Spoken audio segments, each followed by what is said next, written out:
বিকাশ ভবনের সামনে অশান্তিতে অভিযুক্ত চাকরিহারাদের বিরুদ্ধে কোনো কঠোর পদক্ষেপ নয়, ব্যবস্থা নিতে পারবে না মধ্যশিক্ষা পর্ষদও, নির্দেশ দিল কলকাতা হাইকোর্ট। ঘুরিয়ে ফিরিয়ে 200 জনকে অবস্থানে বসার অনুমতি, অবস্থান বিক্ষোভে থাকতে পারবেন শিক্ষকরা, নির্দেশ দিলেন বিচারপতি তীর্থঙ্কর ঘোষ।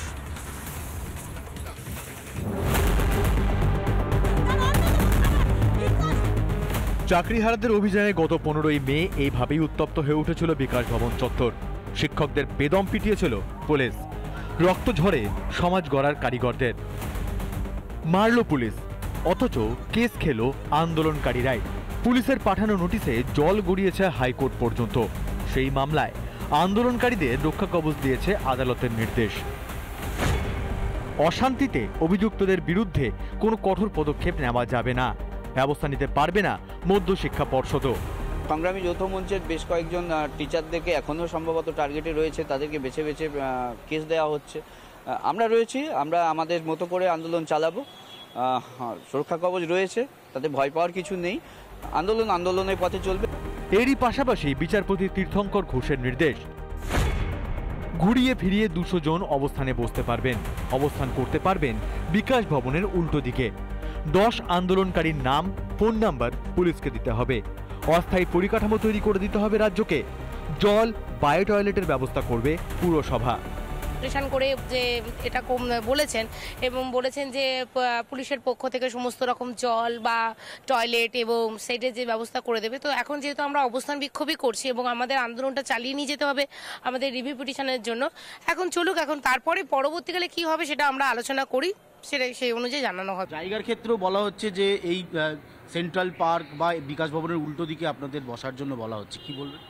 না, যদি মহামান্য আদালত বলে থাকেন তাহলে সেটা অবশ্যই মেনে নেব, কিন্তু জায়গাটা তো ফ্যাক্ট নয়। আমরা যে কোনো জায়গা থেকে আন্দোলন করতে পারি, আমাদের দাবি যতক্ষণ না আদায় হচ্ছে ততক্ষণ আমাদের মুভমেন্ট চলবে।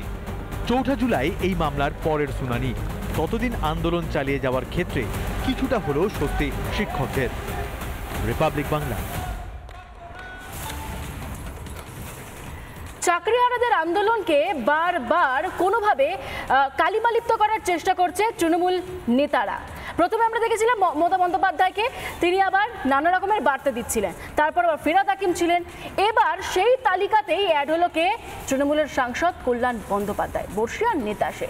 কিন্তু তার মুখে এবার শোনা গেল এই সমস্ত চাকরিহারাদেরকে গুন্ডার তকমা, আর তাতেই ক্ষোভে ফুঁসছেন চাকরিহারারা। দেখুন।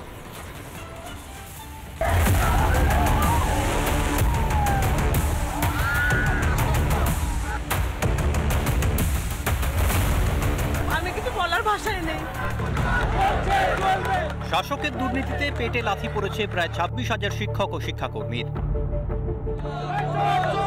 চাকরি ফেরতের দাবিতে পথে নেমেছেন চাকরিহারারা, আর পথে নামতেই জুটেছে পুলিশের লাঠি লাথি।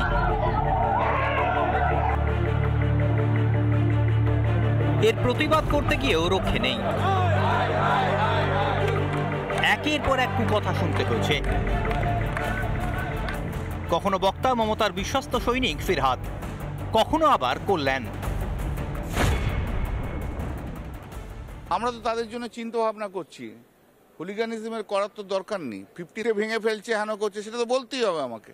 কিন্তু at the same time we are very much sympathetic to them. এটাই প্রথম নয়, আন্দোলনকারীদের এর আগেও শুনতে হয়েছে অজস্র কটূক্তি। ছোট করে দেখানো হয়েছে আন্দোলনকে। এগুলো দিয়ে কোনো লাভ নেই, এগুলো ছবি তোলার জন্য, টিভিতে আনার জন্য। বিকাশ ভবনের সামনে অশান্তির পরও প্রায় একই বক্তব্য শোনা গিয়েছিল ফিরহাদ হাকিমের মুখে। দেখুন, এইভাবে মানুষের ওপর অত্যাচার, এটা আন্দোলন হতে পারে না, সুতরাং এটা তো নাটক হচ্ছে। মমতা বন্দ্যোপাধ্যায় প্রথমে বললেন সীমা লঙ্ঘন করবেন না, তারপরে ফিরহাদ হাকিম বলছেন আপনারা নাটক করছেন। এটা প্রত্যাশিত এই সরকারের প্রতিনিধিদের কাছ থেকে, কিন্তু কল্যাণ বন্দ্যোপাধ্যায় সবকিছু ছাপিয়ে গেলেন। তিনি গুন্ডা বলাতে বেশ কিছুটা ক্ষুব্ধ, হতাশ এ রাজ্যের যোগ্য শিক্ষক শিক্ষিকারা। ওনারা কখনো আমাদের নাটকবাজ বলেন, কখনো আমাদের গুন্ডা বলেন।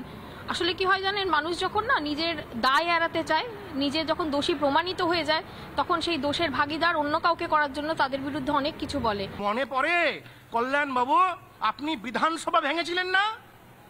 গুন্ডামো কাকে বলে? নীতিগ্রস্ত সরকার, যার বর্তমানে এখানে একজন লোক আপনি লাগিয়ে রেখেছিলেন, গুন্ডামো তো তাকে বলে। শাসকের দুর্নীতির মাসুল গুনতে হচ্ছে চাকরি খুইয়ে। দুর্নীতি ঢাকতেই কি দোষারোপ আর লাঠি ভরসা শাসকের?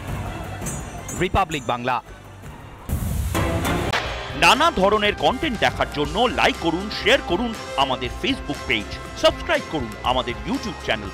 পাশাপাশি অন্যান্য ব্রেকিং নিউজের জন্য অবশ্যই চোখ রাখুন রিপাবলিক বাংলায়।